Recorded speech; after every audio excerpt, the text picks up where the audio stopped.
All right, so it's halfway through my 30-day carnivore challenge. This is my day 15 check-in. Some of the changes that I'm noticing are things you can't really plug into a spreadsheet.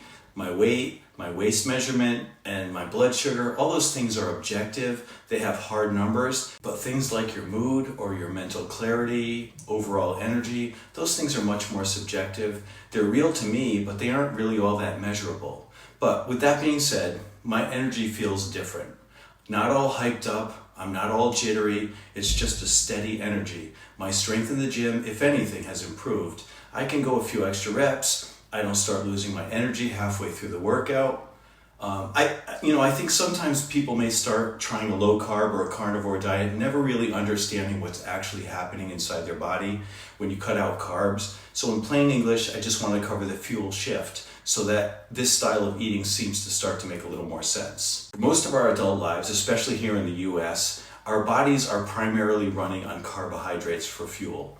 You eat carbs, they break down into glucose, your blood sugar rises, and your body burns that sugar for energy.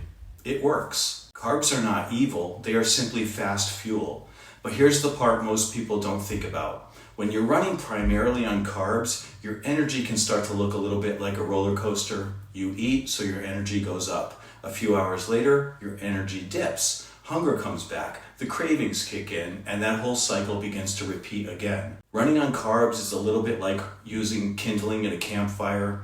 It lights fast, it burns hot, but you are constantly having to throw more onto the fire in order to keep it going. And that's how most of us fuel our bodies most of the time. Now, what happens when you suddenly remove most of your carbohydrates? Your body doesn't panic, but it does have to adapt. And that's why the first week can feel a little bit rough for some people. I know it did for me. So here's the simple progression. You stop giving your body carbs, so your body starts burning through its stored carbohydrates, what we call glycogen. As that happens, two things can occur. One, you may notice a quick drop in some scale weight. I know I lost 2 pounds. Much of that is just water. But two is that your energy can feel a little off while your body is searching for an alternative primary fuel source. That's the transition phase that most people call your carb flu. Not everyone gets it, but many do. It's just part of the temporary adjustment period. As carb intake stays low, something important begins to happen hormonally.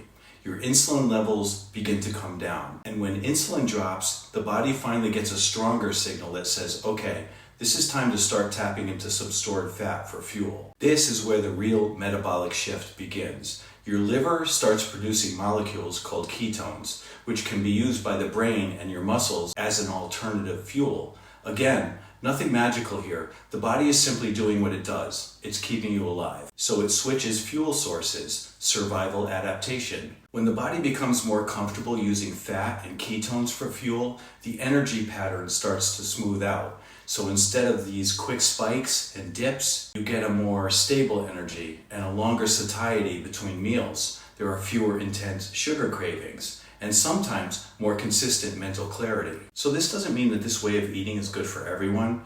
It also does not mean that carbs are inherently bad. And it definitely does not mean that this is some kind of a magic metabolic hack. What it does is it's a shifting your body from running primarily on a quick fuel to running on a stored fuel. A simple way to kind of picture this is that instead of feeding the fire with kindling all day, the body starts learning how to burn hardwood. It burns slower, steadier, more sustained, and all day. And at day 15, that's the phase I feel like I'm in. So what have I personally noticed so far? A few things that stand out. My energy throughout the day feels more even. I'm not getting that mid-afternoon dip the same way that I used to. Sleep has actually been surprisingly solid. My sugar cravings are way down, although I really want a Pop-Tart, but compared to the first few days. And my favorite surprise is how my joint pain, especially in this elbow, has disappeared.